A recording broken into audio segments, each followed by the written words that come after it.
So, in conclusion, learn about the way singers breathe, learn about the Bobby Shoe yoga breath, and work on completely natural breathing, like I talked about. Think about the trumpet versus you, and think about how the trumpet is a solid piece of metal, and you want to try to be the same way as much as you can. There is no trumpet face, there's no position to put it in. All you do is just take a breath and blow. It's just like a windsock. A windsock thing hangs like this. Maybe it's a little bird or something. And then the wind blows through it and it goes, and it just makes it straight. That's what's happening here. Imagine that everything is just a relaxed, flappy windsock, and we're blowing air, and it all just locks into place automatically. That's the way it's going to feel when you're doing it right. A few things to take away. One thing you want to always to tell yourself, is it easy? Because it should be easy. If it doesn't feel easy, you haven't mastered it yet. Even the greatest players in the world, at the top threshold of their playing, where things cease to become easy, that's where they have room to become even more amazing.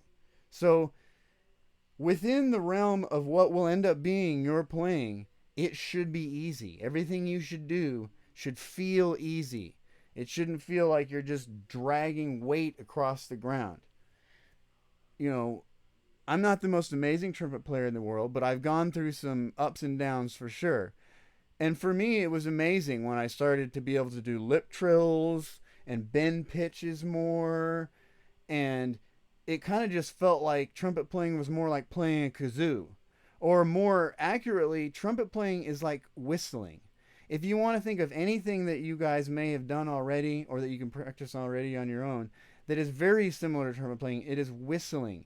That is how it should feel. When you whistle, you change the pitch with your tongue and you blow air. That's what's happening with the trumpet.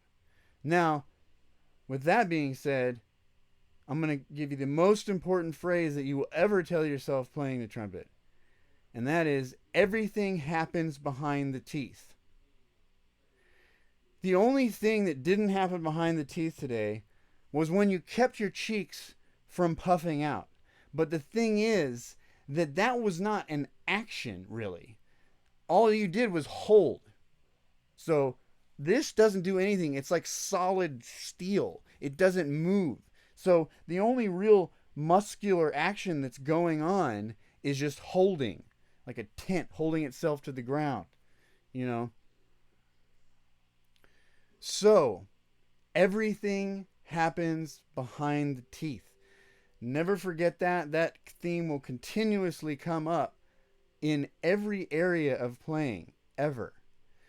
Don't think about your lips and what you're doing with them and how close they are or how far apart they are. That should be obvious. If it should be obvious to you if you try to blow air through it and your lips are like this, and it just makes that sound. I mean, if your lips are too close together, then make them farther apart. And this is when being able to learn on your own comes into play.